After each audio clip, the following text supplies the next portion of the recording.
Antologi Pembacaan Firman Tuhan yang Maha Kuasa.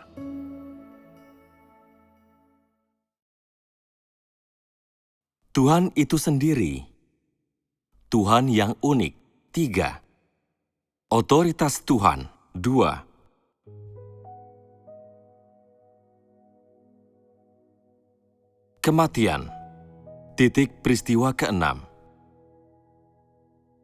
Setelah begitu banyaknya hiruk-pikuk, frustasi dan kekecewaan, berbagai suka duka dan jatuh bangun, tahun-tahun yang tak terlupakan, sesudah berulang kali menyaksikan pergantian musim, seseorang melewati berbagai tonggak kejadian penting dalam kehidupan tanpa disadari. Dan dalam sekejap, ia menemukan dirinya berada dalam masa senja. Waktu telah meninggalkan banyak jejak pada tubuhnya. Ia tidak lagi mampu berdiri tegak. Rambut di kepalanya memutih. Matanya yang jernih menjadi pudar dan kabur. Lalu kulitnya yang mulus dan kencang menjadi berbintik dan berkeriput. Pendengarannya memburuk. Giginya goyang dan tanggal. Responnya menjadi lamban. Pergerakannya menjadi lambat. Pada saat ini, ia telah mengucapkan selamat tinggal pada masa mudanya yang penuh semangat dan memasuki senja kehidupannya, masa tua. Selanjutnya, ia akan menghadapi kematian, titik waktu terakhir pada kehidupan manusia. 1. Hanya Sang Pencipta yang punya kuasa atas hidup dan mati manusia. Jika kelahiran seseorang ditentukan oleh kehidupannya sebelumnya, maka kematian menandakan akhir dari nasib tersebut. Jika kelahiran seseorang adalah permulaan misinya dalam hidup ini, maka kematiannya menandakan akhir dari misi tersebut. Karena Sang Pencipta telah menentukan serangkaian keadaan tertentu untuk kelahiran seseorang, sudah jelas bahwa Ia juga telah mengatur serangkaian keadaan tertentu untuk kematian orang itu. Dengan kata lain, tidak ada kelahiran yang terjadi begitu saja secara kebetulan. Begitu juga tidak ada kematian yang tidak disangka-sangka.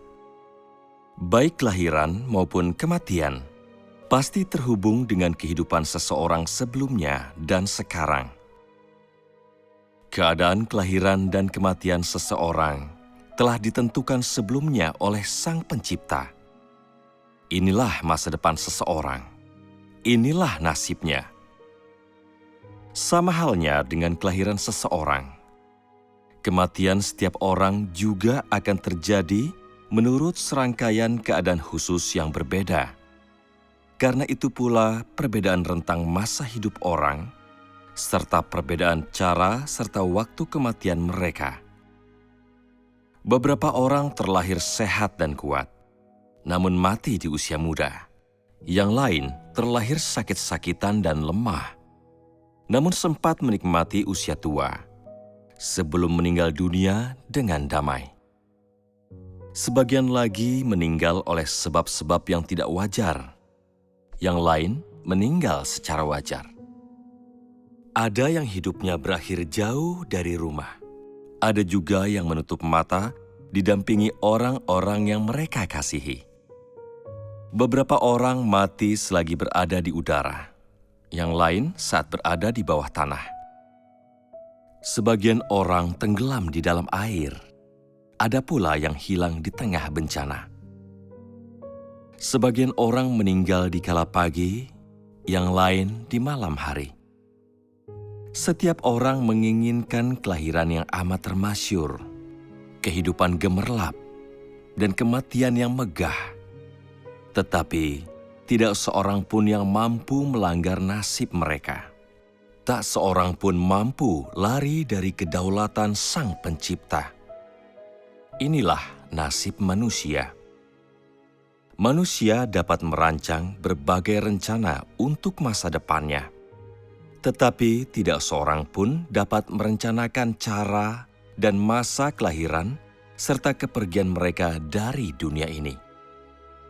Meskipun orang-orang berupaya semampu mereka untuk menghindari dan menolak datangnya kematian, tetap saja, tanpa mereka ketahui, kematian diam-diam datang mendekat. Tidak ada yang tahu kapan mereka akan mati atau dengan cara apa. Terlebih lagi kapan itu akan terjadi. Tentu saja bukan umat manusia yang memegang kuasa atas hidup dan mati, juga bukan makhluk dalam dunia alamiah, melainkan hanya Sang Pencipta yang punya otoritas unik. Kehidupan dan kematian manusia bukan produk hukum dunia alamiah, melainkan konsekuensi dari kedaulatan otoritas Sang Pencipta. 2. Orang yang tidak mengenal kedaulatan Sang Pencipta akan dibayangi oleh rasa takut akan maut. Ketika seseorang memasuki usia senja, tantangan yang ia hadapi bukan lagi menyokong kebutuhan keluarga atau menetapkan ambisi yang besar dalam hidupnya, melainkan bagaimana cara berpisah dengan hidupnya, cara menghadapi akhir hidupnya, cara menempatkan titik pada akhir keberadaannya sendiri. Meski dari luar nampaknya orang tidak terlalu memperhatikan kematian, tidak ada yang bisa menghindar untuk mengulas hal tersebut, karena tidak ada yang tahu apakah ada dunia lain di seberang kematian, dunia yang tidak bisa dilihat atau dirasakan oleh manusia, dunia yang tidak mereka ketahui sama sekali. Ini membuat mereka takut menghadapi kematian secara langsung, takut berhadapan dengan maut sebagaimana mestinya, dan malah berusaha sebisa mungkin untuk tidak membahasnya. Ini membuat setiap orang dipenuhi dengan ketakutan akan maut dan menambah tirai misteri terhadap fakta tak terbantahkan dari hidup ini, menyelimuti hati setiap orang dengan bayang-bayang yang terus mengikuti. Ketika seseorang merasa tubuhnya mulai melemah, ketika ia merasa bahwa ia semakin dekat dengan kematian, ia merasakan rasa takut yang samar, ketakutan yang tidak bisa diungkapkan. Rasa takut akan maut membuatnya semakin kesepian dan tak berdaya. Dan pada saat ini, ia bertanya pada dirinya sendiri, dari manakah datangnya manusia? Kemanakah manusia hendak pergi? Apakah ini cara manusia mati dengan hidupnya lewat begitu saja? Apakah periode ini yang menandakan akhir dari kehidupan manusia? Apakah arti kehidupan pada akhirnya? Lantas, apakah nilainya jika demikian? Apakah hidup adalah tentang ketenaran dan kekayaan?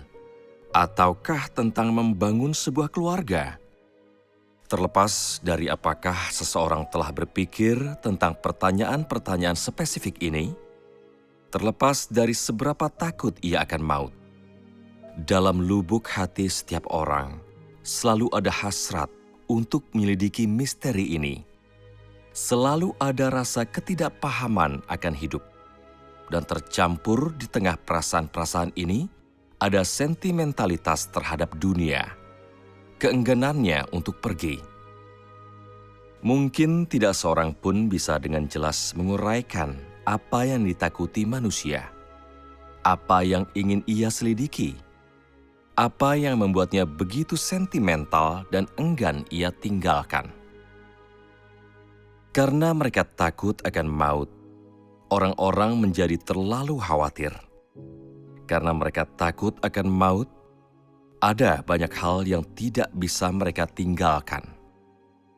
Menjelang kematian, sebagian orang resah akan sejumlah perkara. Mereka khawatir akan anak-anak mereka, orang-orang yang mereka kasihi, kekayaan mereka. Seakan kekhawatiran itu dapat menghapus penderitaan dan rasa takut yang datang bersama maut. Seakan dengan menjaga kedekatan dengan yang masih hidup, mereka bisa melarikan diri dari ketidakberdayaan dan kesepian yang datang bersama maut. Jauh dalam lubuk hati manusia, ada rasa takut yang belum lengkap. Takut akan terpisah dari orang-orang terkasih, atau tidak lagi bisa memandang langit biru, atau tidak dapat lagi melihat dunia material. Jiwa kesepian yang terbiasa didampingi oleh orang-orang terkasih akan enggan melepaskan dirinya dan berangkat sendirian menuju dunia yang asing dan tidak dikenal. 3. Hidup yang dihabiskan dengan mencari ketenaran dan kekayaan akan membuat seseorang tidak berdaya di hadapan maut. Karena kedaulatan dan pentakdiran Sang Pencipta, jiwa kesepian yang awalnya tidak memiliki apa-apa tanpa nama, mendapatkan orang tua dan keluarga, mendapatkan kesempatan menjadi anggota dari umat manusia, kesempatan untuk mengalami hidup manusia dan melihat dunia. Lalu, ia juga mendapatkan kesempatan untuk mengalami kedaulatan Sang Pencipta, untuk mengenal keagungan penciptaan Sang Pencipta, dan yang paling penting, mengenal dan menjadi tunduk pada otoritas Sang Pencipta. Tetapi kebanyakan orang tidak benar-benar mengambil kesempatan sekejap yang langka ini. Mereka menghabiskan energi seumur hidup, bertarung melawan nasib, menghabiskan seluruh waktu bersusah payah memberi makan keluarga mereka, dan mondar-mandir mengurus kekayaan dan status. Hal-hal yang dipandang bernilai oleh orang-orang adalah keluarga, uang, dan ketenaran. Mereka memandang hal-hal ini yang paling bernilai dalam kehidupan. Semua orang mengeluh akan nasib mereka, tetapi mereka tetap mengabaikan pertanyaan-pertanyaan yang paling wajib untuk didalami dan dipahami. Mengapa manusia hidup? Bagaimana manusia semestinya hidup? Apa nilai dan arti dari kehidupan? Sepanjang hidup mereka, tidak peduli berapa tahun yang mereka habiskan, mereka hanya dipusingkan dengan ketenaran dan kekayaan. Sampai akhirnya masa muda mereka cepat berlalu. Sampai akhirnya mereka menjadi tua dan keriput.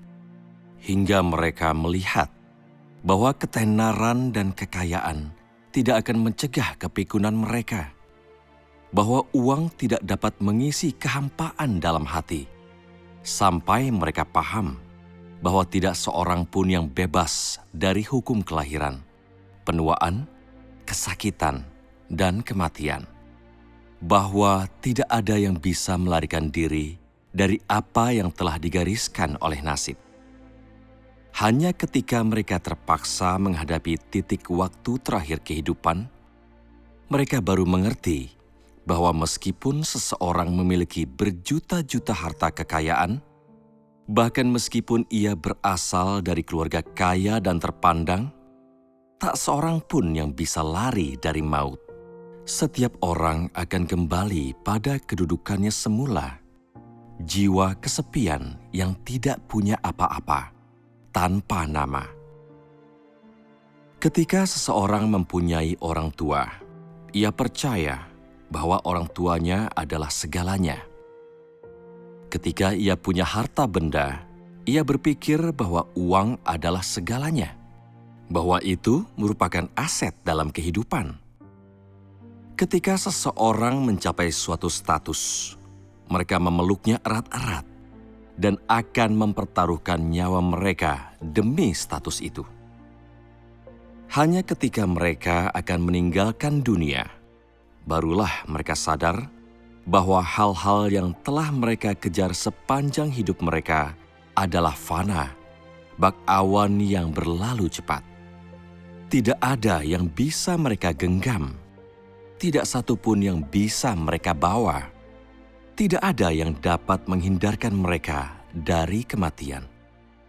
Tidak satu pun yang dapat memberikan mereka penyertaan dan ketenangan bagi jiwa kesepian mereka dalam perjalanan pulangnya.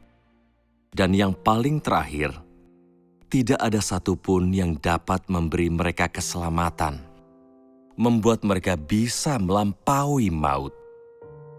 Ketenaran dan kekayaan yang diperoleh seseorang dalam dunia material hanya memberinya kepuasan sementara, kenikmatan yang akan berlalu, kemudahan semu, dan membuatnya tersesat. Dan karenanya orang-orang dalam pergulatan mereka di tengah lautan manusia yang menginginkan kedamaian, kenyamanan, dan ketenangan hati berulang kali tergulung oleh ombak. Ketika orang-orang belum memecahkan pertanyaan yang paling penting untuk dipahami, dari mana mereka datang, mengapa mereka hidup, kemana mereka pergi, dan lain sebagainya, mereka tergoda oleh ketenaran dan kekayaan, disesatkan, dikendalikan, dan tersesat oleh hal-hal tersebut tanpa bisa keluar.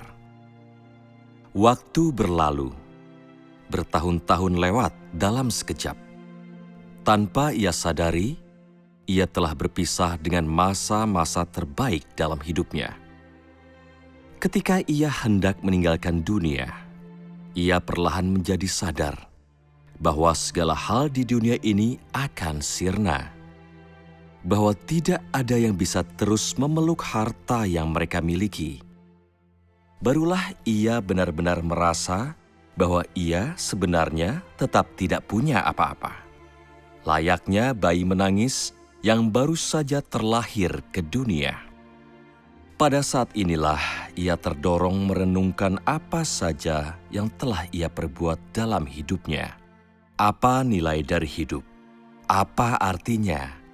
Mengapa seseorang datang ke dunia? Dan pada saat inilah, ia semakin ingin tahu, benarkah ada kehidupan setelah kematian?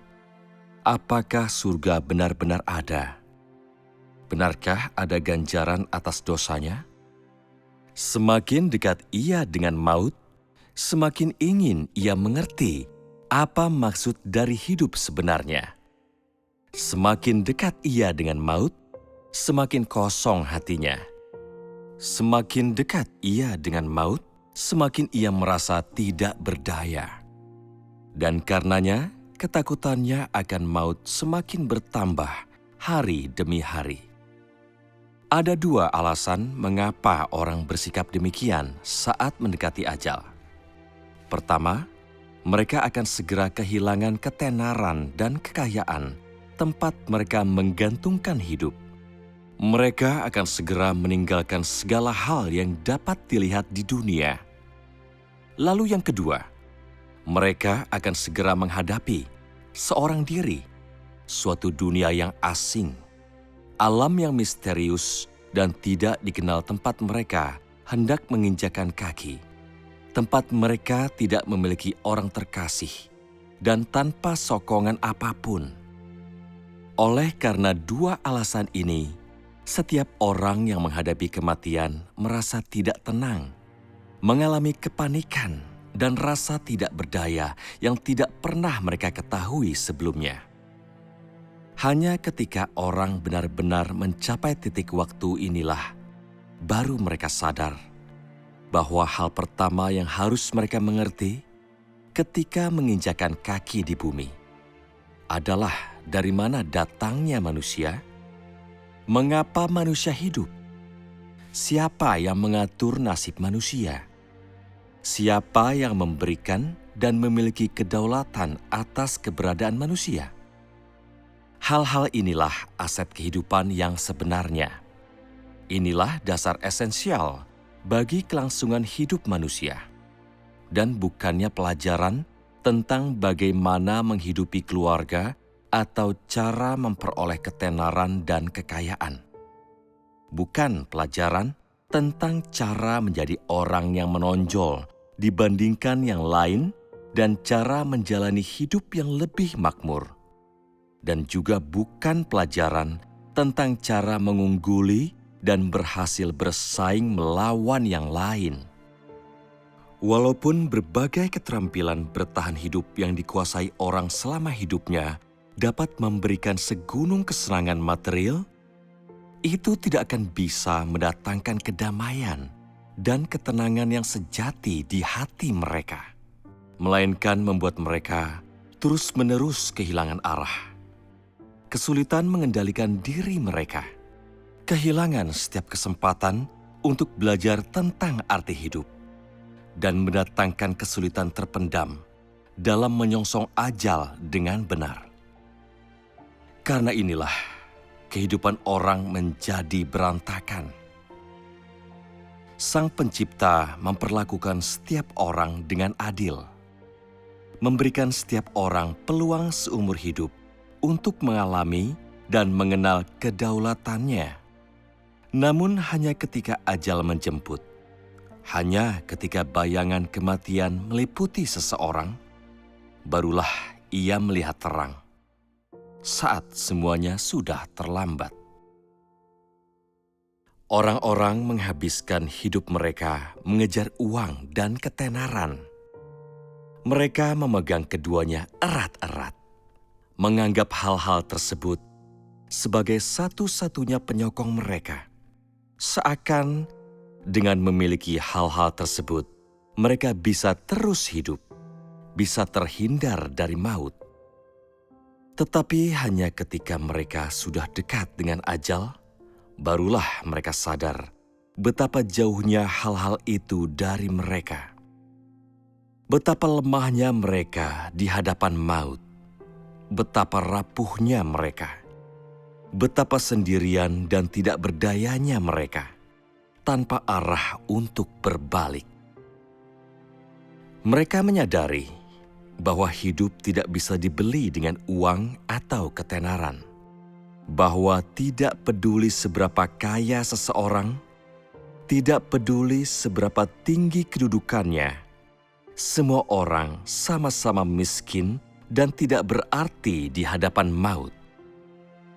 Mereka menyadari bahwa uang tidak bisa membeli kehidupan, bahwa ketenaran tidak bisa menghapus kematian, bahwa baik uang maupun ketenaran tidak dapat menambah jangka hidup mereka barang semenit atau sedetik pun.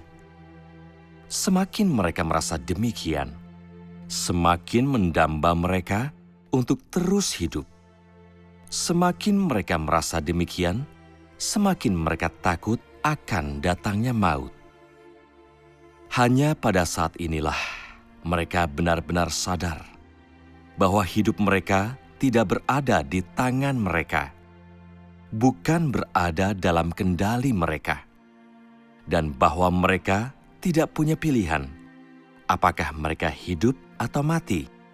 Semuanya berada di luar kendali mereka.